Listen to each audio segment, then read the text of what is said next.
전라도 어느 산골 마을에 김진산의 집이 있었습니다.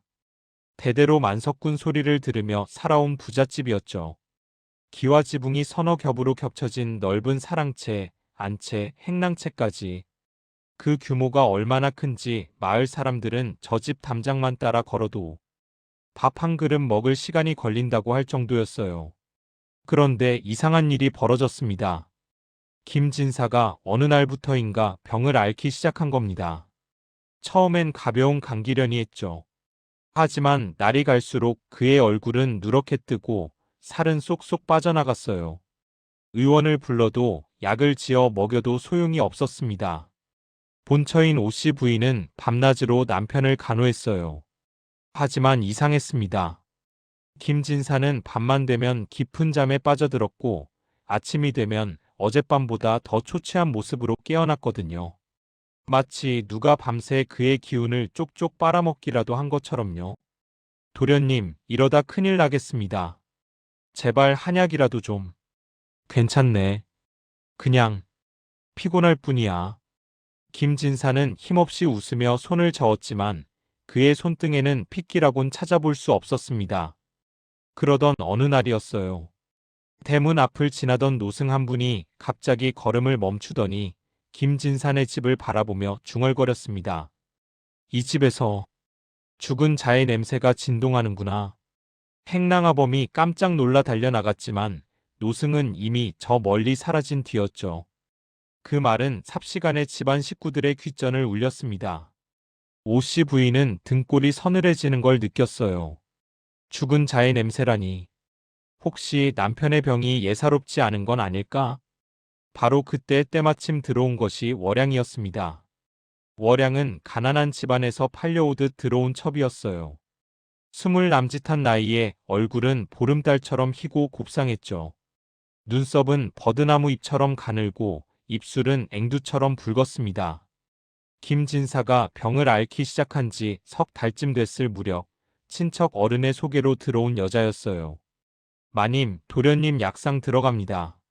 월양은 언제나 공손했습니다. 본처인 오씨 부인에게도 한치의 거스름 없이 고분고분했죠. 낮에는 꼬박꼬박 김진사의 약을 다리고 죽을 끓이고 이불을 정갈하게 개는 모습이 영락없는 현모양처였어요. 하지만 이상했습니다. 월양이 온 뒤로 김진사의 병세는 더 빠르게 악화됐거든요. 얼굴은 해골처럼 뼈만 앙상하게 남았고 눈은 움푹 꺼져 들어갔어요. 반면 월양은 날이 갈수록 피부가 윤기가 흐르고 뺨에는 홍조가 돌았죠. 월양아, 내가 도련님 병수발을 정성껏 들어주니 고맙구나. 오씨 부인이 말했지만 그 눈빛은 차갑게 가라앉아 있었습니다. 마마 황송하옵니다. 제 본분일 뿐입니다. 월양은 공손히 절을 올렸어요. 하지만 그 순간 오씨 부인은 월양의 입가에 스치는 미세한 미소를 놓치지 않았습니다. 뭔가 섬뜩한 구석이 있는 미소였죠. 그날 밤이었습니다. 오씨 부인은 잠을 이룰 수가 없었어요. 남편의 병세는 날로 위중해지는데 의원들은 고개만 저을 뿐이었죠. 게다가 노승의 그 말이 자꾸만 귓가에 맴돌았습니다. 죽은 자의 냄새가 진동한다. 밤이 깊어갈 무렵 오씨 부인은 남편의 방 쪽에서 희미한 소리가 들리는 것 같았어요. 뭔가 찰싹찰싹 축축한 소리 같은 게 어렴풋이 들려왔죠. 뭐지? 오씨 부인은 조심스럽게 이불을 걷어차고 일어났습니다. 맨발로 차가운 마루를 밟으며 남편의 방으로 다가갔어요. 달빛만이 희미하게 마당을 비추고 있었죠. 남편의 방문 틈으로 희미한 촛불이 새어나왔습니다. 오씨 부인은 숨을 죽이고 문틈에 눈을 가져다 댔어요. 그리고 그녀가 본 것은 세상에 월양이었습니다. 그녀는 김진사의 침상 곁에 무릎을 꿇고 앉아 있었어요. 그런데 그 모습이 예사롭지 않았죠. 월양은 김진사의 이불을 조심스럽게 걷어내고 그의 발을 자신의 무릎 위에 올려놓고 있었습니다. 그리곤 믿기지 않는 일이 벌어졌어요. 월양은 김진사의 발가락을 하나하나 정성스럽게 핥기 시작한 겁니다. 흡, 후루룩. 축축한 소리가 정적을 찢었어요. 월양의 혀가 김진사의 엄지발가락을 감싸듯 하차 올라갔죠. 마치 달콤한 엿을 빨아먹듯 천천히 집요하게요. 오씨 부인은 입을 틀어막아야 했습니다. 비명이 터져나올 것 같았거든요. 더 섬뜩한 건 그 다음이었어요. 월양이 발가락을 하차 올릴 때마다 김진사의 발끝에서 희미한 검은 연기 같은 것이 피어오르는 게 보였습니다. 마치 향로에서 피어오르는 향연처럼 가느다란 검은 실 같은 게 월양의 입속으로 빨려 들어갔어요. 그리고 월양의 얼굴이 점점 더 생기가 돌기 시작했죠. 창백했던 뺨에는 붉은 기운이 돌고 눈빛은 형형하게 빛났습니다. 반대로 김진사의 얼굴은 더욱 창백해졌어요. 입술은 보라빛으로 변하고 숨소리는 더욱 가늘어졌죠. 후. 역시 양반의 정기는 다르구나. 월양이 낮게 중얼거렸습니다. 그 목소리는 낮에 듣던 그 공손한 음성이 아니었어요. 낮고 차갑고 뭔가 인간의 것이 아닌 것 같은 소리였죠. 월양은 다시 김진사의 다른 발가락으로 입술을 옮겼습니다. 이번엔 검지발가락이었어요. 또다시 그 축축한 소리가 울려 퍼졌고 검은 연기가 피어올랐죠. 오씨 부인은 온몸이 얼어붙는 것 같았습니다. 다리가 후들거려 주저앉을 것만 같았어요. 하지만 그녀는 이를 악물었죠. 저것이 대체 무엇인가? 그때였습니다. 월양이 갑자기 고개를 돌렸어요. 마치 누군가의 시선을 느낀 것처럼 정확히 오씨 부인이 엿보고 있는 문틈 쪽으로요. 오씨 부인은 급히 몸을 숨겼습니다. 심장이 터질 듯 뛰었어요. 잠시 후 방문이 스르륵 열리는 소리가 들렸습니다. 누구세요? 월양의 목소리였어요. 하지만 낮과는 완전히 다른 냉기 어린 목소리였죠. 오씨 부인은 숨도 쉬지 않고 마루 밑 그늘에 몸을 숨겼습니다. 월양의 하얀 버선발이 마루 위를 천천히 거닐었어요. 마치 뱀이 기어가듯 소리 없이요. 한참을 그렇게 서성이던 월양은 결국 다시 방 안으로 들어갔습니다. 문이 닫히는 소리가 들렸죠. 오씨 부인은 그제야 겨우 숨을 내쉬었어요. 등줄기가 온통 식은땀으로 젖어 있었습니다. 저 여자는 사람이 아니다. 다음 날 아침 오씨 부인은 남편의 방으로 달려갔습니다. 도련님, 도련님. 김진사는 간신히 눈을 떴어요. 하지만 그 눈빛은 완전히 초점을 잃은 상태였죠. 입술은 바짝 말라 갈라져 있었고 손은 나뭇가지처럼 앙상했습니다. 마님. 도련님, 어젯밤에 무슨 일이 있었습니까? 월양이가 뭘 했습니까? 오씨 부인이 다급히 물었지만 김진사는 고개를 가로저었어요. 아무 일도 없었소. 그저 깊이 잠들었을 뿐. 거짓말 마세요. 제가 다 봤습니다. 하지만 김진사는 아무것도 기억하지 못했어요. 마치 누가 그의 기억을 지워버린 것처럼 밤에 있었던 일은 온데간데 없이 사라진 거죠. 오씨 부인은 이를 악물었습니다. 내가 직접 진실을 밝혀내야 한다. 그날부터 오씨 부인은 월양을 감시하기 시작했어요. 낮에는 아무것도 이상한 점을 찾을 수 없었습니다. 월양은 여전히 공손하고 부지런했죠. 약을 다리고 마당을 쓸고 빨래를 했어요. 하지만 저녁이 되면 달랐습니다. 월양은 해가 지면 곧바로 김진사의 방으로 향했어요. 그리고 문을 꼭꼭 걸어 잠갔죠. 오씨 부인이 몰래 엿보려 해도 월양은 마치 육감이라도 있는 듯 금방 알아챘습니다. 사흘째 되던 날 밤이었어요. 오씨 부인은 다른 방법을 택했습니다. 김진사의 방 뒤편에는 작은 뒤뜰이 있었는데 거기서 창호지 문을 통해 방 안을 들여다볼 수 있었거든요. 밤이 깊어지길 기다렸다가 오씨 부인은 조심스럽게 뒤뜰로 돌아갔습니다. 달빛도 없는 칠흑 같은 밤이었어요. 그녀는 숨을 죽이고 창문 가까이 다가갔죠. 방 안에서는 촛불이 흔들리고 있었습니다. 그리고 또다시 그 소리가 들려왔어요. 찰싹, 후루룩. 오씨 부인은 침을 꿀꺽 삼키며 창호지 문틈으로 눈을 가져다 댔습니다. 월양이 또 그 짓을 하고 있었어요. 이번에도 김진사의 발가락을 하나하나 핥고 있었죠. 하지만 오늘은 뭔가 달랐습니다. 월양의 눈이 빛나고 있었거든요. 사람의 눈이 아니었어요. 마치 어둠 속에서 반짝이는 짐승의 눈처럼 노란빛으로 형형하게 빛났죠. 그리고 그녀의 혀는 너무 길었습니다. 사람의 혀가 아니었어요. 뱀처럼 길고 가늘게 쭉쭉 뻗어나와 김진사의 발등을 감아 올렸죠. 이제 거의 다 됐어. 조금만 더.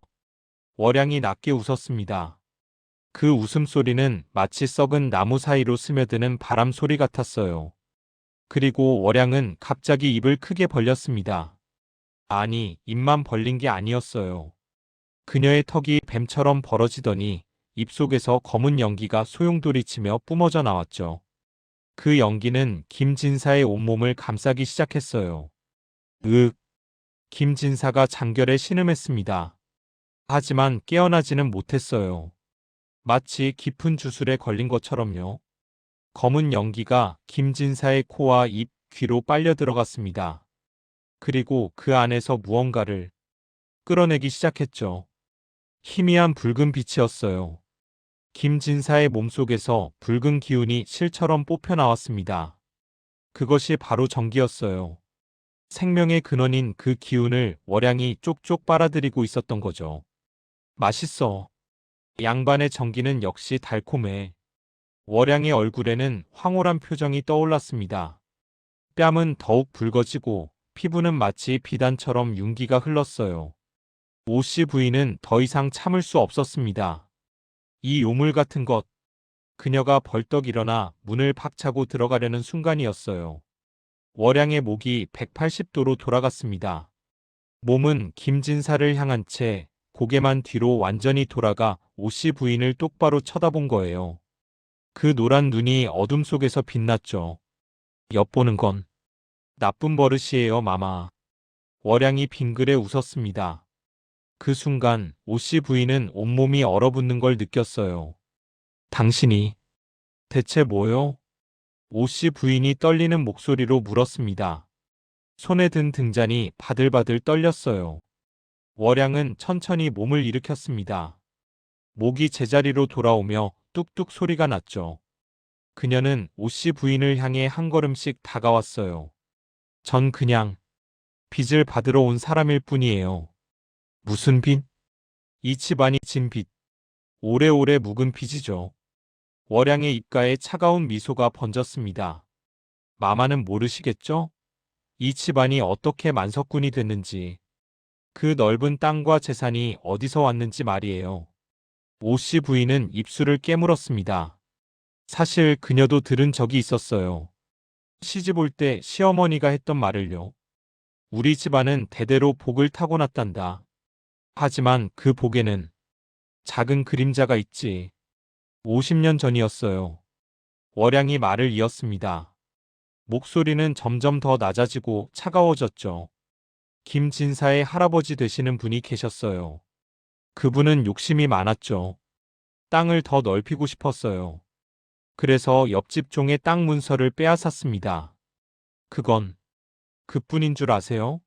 그 종이 항의하자 할아버님은 그를 모함했어요. 도둑질을 했다고, 주인을 해치려 했다고. 결국 그 종은 매를 맞아 죽었죠. 아내와 어린 딸만 남긴 채로요. 월양의 눈빛이 번뜩였습니다. 그 딸이 바로 저예요. 오씨 부인은 뒷걸음질 쳤습니다. 등이 벽에 닿았어요. 아니, 그럴 리가.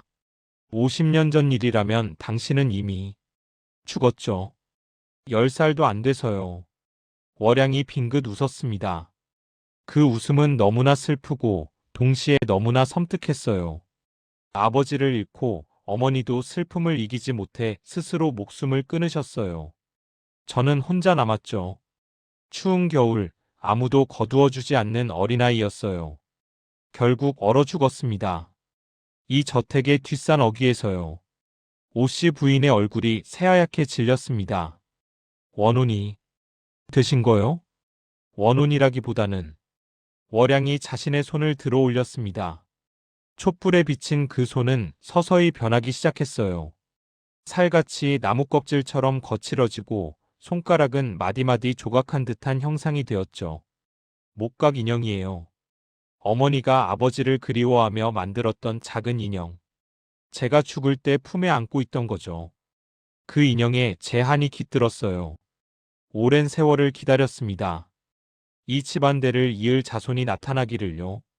월양은 다시 김진사를 돌아보았습니다. 김진사는 착한 사람이에요. 잘못이 없죠. 하지만 그는 그 할아버지의 손자예요.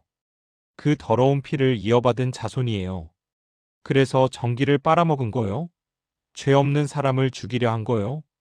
오씨 부인이 소리쳤습니다. 월양은 고개를 저었어요. 아니에요, 마마. 그녀의 표정이 묘하게 변했습니다. 전 정기를 빨아먹은 게 아니에요. 오히려 월양이 김진사에게 다가가 그의 이마에 손을 얹었습니다. 그러자 놀라운 일이 벌어졌어요. 김진사의 피부 아래로 검은 핏줄 같은 것들이 보이기 시작했죠. 마치 독이 온몸에 퍼진 것처럼 시커먼 줄기들이 혈관을 따라 뻗어 있었습니다. 이게 뭐요? 조상의 업보예요. 죄 없는 사람을 죽인 데가 그 독이 대대로 이어져 내려온 거죠. 김진사가 병든 건 제 때문이 아니에요. 이 독 때문이에요. 월양이 차분히 설명했습니다. 저는 그 독을 빨아내고 있었어요. 뭐라고요? 오씨 부인은 믿을 수 없다는 표정을 지었습니다. 처음엔 복수하려고 왔어요. 이 집안을 무너뜨리려고요. 하지만 월양의 눈빛이 흔들렸습니다. 김진사를 보니 아버지가 떠올랐어요. 착하고 순박한 아버지. 아무 죄도 없이 억울하게 죽은 아버지요. 김진사도 마찬가지였어요. 조상의 죄를 왜 그가 받아야 하나요? 월양의 눈가에 핏빛 눈물이 맺혔습니다. 그래서 결심했어요. 복수 대신 구원을 하기로요. 이 집안에 깃든 업보를 제가 빨아내기로 했죠. 그러면 김진사는 살 수 있고 저는 한을 풀고 떠날 수 있을 테니까요. 오씨 부인은 그 자리에 주저앉고 말았습니다. 그럼 당신은 남편을 죽이려던 게 아니라 살리려던 거였단 말이오? 네. 하지만 그 독은 너무 깊이 박혀 있었어요. 빨아내면 빨아낼수록 김진사는 약해졌죠. 제 힘만으로는 부족했나 봐요. 월양이 쓸쓸히 웃었습니다. 그 웃음에는 깊은 회한이 담겨 있었어요. 며칠 안에 이 일을 끝내야 해요. 보름이 지나면 저도 이 모습을 유지할 수 없거든요. 그때까지 독을 다 빼내지 못하면 김진사는 결국 죽게 될 거예요. 오씨 부인은 떨리는 손으로 월양의 손을 잡았습니다. 방법이 없겠소? 당신 혼자서는 안 된다면 내가 도울 수는 없소? 월양은 놀란 듯 오씨 부인을 바라보았어요. 살아생전 처음으로 누군가가 자신에게 손을 내민 거였죠. 마마, 남편을 살려야 하오. 그리고 당신도 편히 떠나야 하지 않겠소? 어린 나이에 그리 억울하게 죽었는데 이승을 떠돌며 고통받을 이유가 없지 않소? 오씨 부인의 눈에도 눈물이 맺혔습니다. 월양은 잠시 망설이다가 고개를 끄덕였어요. 한 가지 방법이 있긴 해요. 하지만 위험해요. 말해보시오. 독의 뿌리를 찾아야 해요. 그 할아버님이 돌아가신 뒤 어디에 묻혔는지 아세요? 사당 뒤편 선산에 계시오. 그곳에 가야 해요.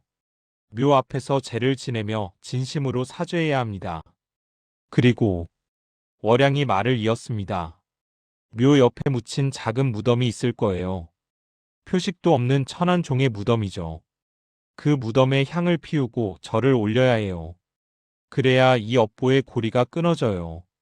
오씨 부인은 즉시 일어섰습니다. 지금 당장 가겠소. 하지만 마마 혼자서는 괜찮소. 나는 이 집안의 안주인이오. 내가 해야 할 일이오. 오씨 부인은 등잔을 들고 밖으로 나섰어요. 한밤중이었지만 그녀의 걸음은 단호했죠. 선상까지는 한식경이 걸렸습니다. 가파른 산길을 헤치고 올라가니 달빛 아래 묘들이 줄지어 서 있었어요. 할아버지의 묘는 가장 크고 웅장했습니다. 화강암으로 만든 상석과 비석이 번쩍거렸죠. 하지만 오씨 부인의 눈길은 그 옆에 있는 작은 봉분으로 향했어요. 정말로 있었습니다. 표식도 없는 자풀만 무성한 작은 무덤이요. 오씨 부인은 무릎을 꿇었습니다. 그리고 품에서 향을 꺼내 땅에 꽂았어요. 용서하시오. 그녀의 목소리가 떨렸습니다. 이 집안이 지은 죄에 무고한 목숨을 앗아간 죄. 용서를 구하오. 그 어린 딸마저 죽게 만든 죄를 용서해 주시오. 오씨 부인은 이마가 땅에 닿도록 깊이 절을 올렸어요. 한 번, 두 번, 세 번. 정성껏 절을 올렸죠. 그때였습니다. 바람이 불기 시작했어요. 차갑고 쓸쓸한 바람이 선산을 휘감았죠. 그 바람 속에서 희미한 목소리가 들려왔습니다. 고맙소. 고맙소. 남자의 목소리였어요. 그리고 여자의 목소리도 들렸죠. 우리 딸, 이제 편히 쉴 수 있겠구려. 오씨 부인은 눈물을 흘렸습니다. 그 눈물이 땅에 떨어지자 무덤 위의 자풀들이 서서히 시들기 시작했어요. 아니, 시든 게 아니었어요. 마치 위안을 받은 듯 편안히 쓰러지는 것 같았죠.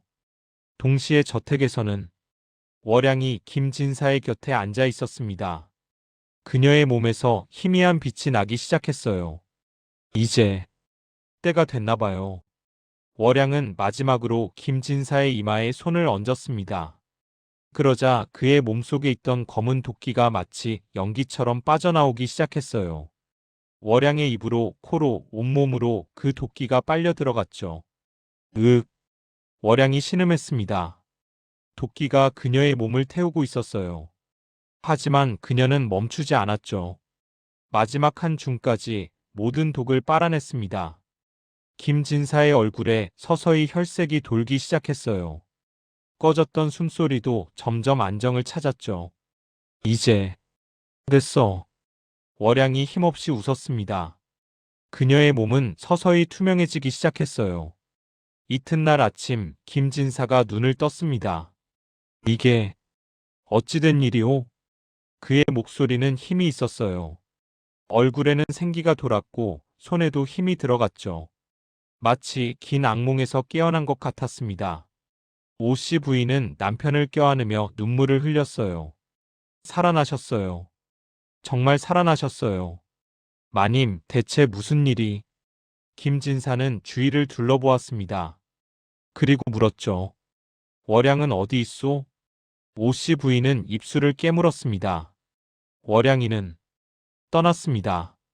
떠났다니? 네. 갈 곳으로 가셨어요. 오씨 부인은 남편에게 모든 것을 이야기했습니다. 월양의 정체, 집안의 업보, 그리고 그녀가 했던 희생까지요. 김진사는 말없이 듣고 있었어요. 그의 눈가에도 눈물이 맺혔죠. 그랬었구려. 내가 살 수 있었던 건 월양이 덕분이었소. 그렇습니다. 그 아이는 복수할 수도 있었어요. 하지만 자비를 택했죠. 김진사는 자리에서 일어났습니다. 비록 몸은 아직 약했지만 그는 곧장 사당으로 향했어요. 사당에서 김진사는 조상들의 위패 앞에 무릎을 꿇었습니다. 할아버님, 잘못하셨습니다.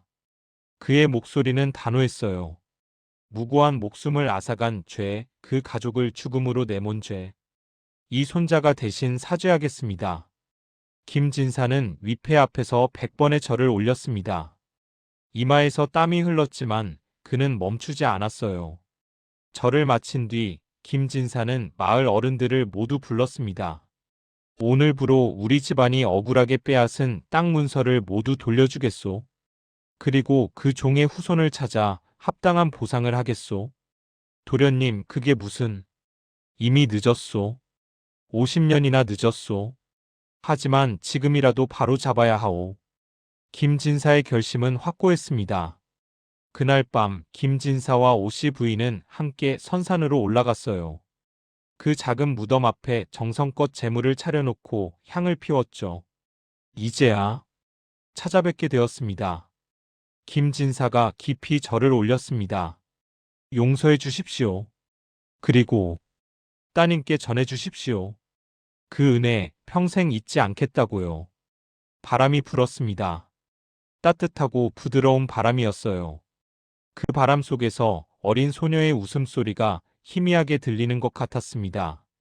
맑고 행복한 웃음소리였죠. 달빛 아래 선산 옆 작은 오솔길로 희미한 형체 세 개가 걸어가는 게 보였어요. 큰 남자와 여자 그리고 그 사이에서 손을 잡고 뛰어가는 어린 소녀였죠. 그들은 점점 멀어져 빛 속으로 사라졌습니다. 잘 가시오. 부디 편히 쉬시오. 오씨 부인이 작게 중얼거렸습니다. 그 뒤로 김진산의 집안에는 다시는 이상한 일이 일어나지 않았습니다. 김진산은 건강을 되찾았고 빼앗았던 땅을 돌려주며 선행을 베풀었어요. 그는 마을에 서당을 세우고 가난한 이들을 도왔죠. 사람들은 말했습니다. 김진산의 집안이 달라졌어. 예전보다 훨씬 덕이 있어. 그러게 무슨 일이 있었던 게 아닐까?